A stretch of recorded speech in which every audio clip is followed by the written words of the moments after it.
name's Jacqueline Doughty and I'm Curatorial Manager at the Ian Potter Museum of Art. This painting is by the Tasmanian-born artist Bea Maddock. It's called 48 Package.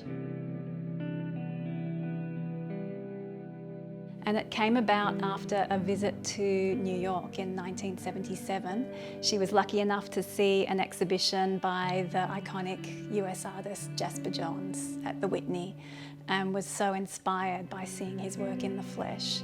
She'd already been inspired for years by the way that he used numbers in his work and the way he used found images, but she was blown away in real life by the physicality of his painting surfaces and just the texture of the surface of the painting. So she came back to Melbourne, and in '78 she started working on this huge canvas that's 3 metres long that had just been hanging around in her studio unused for years. You can see that she's used collage, there's areas of really dense graphite pencil, and of course the use of wax, which is something that she wanted to try after seeing Jasper Johns' paintings. Many people are familiar with the flag paintings and target paintings that he was doing in the late 50s and the 60s, and he coated these paintings with a layer of wax. It's an ancient painting technique called encaustic, where the pigment is dissolved within hot wax. And the beauty of that method is that it preserves the brush strokes. So you can see on the right-hand side, there are 48 images of the artist, and they're taken from a movie still of an interview the artist had done 10 years earlier.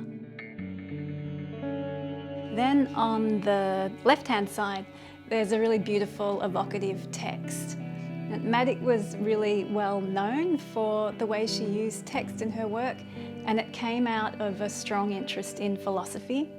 And she was aware that people found it difficult to grasp the meaning of these texts, and she thought that was a good thing. And for me, it feels like she was playing out that idea that everyone has to make their own meaning. She was very happy for her viewers to find their own meaning in these texts and never tried to explain them. In the centre, there's a lot of little postage stamps that the artist collected when she was a child. So a real mix of drawing and collage. The letters here are actually cut out from posters that she gathered from newsagents around Melbourne.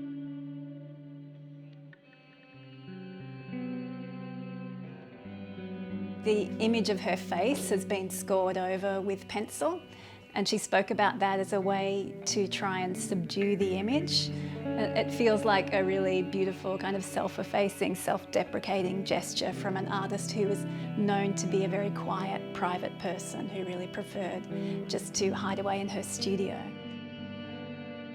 These very abstract, metaphysical thinking behind the work, but also a really hands-on physical love of the actual act of making art.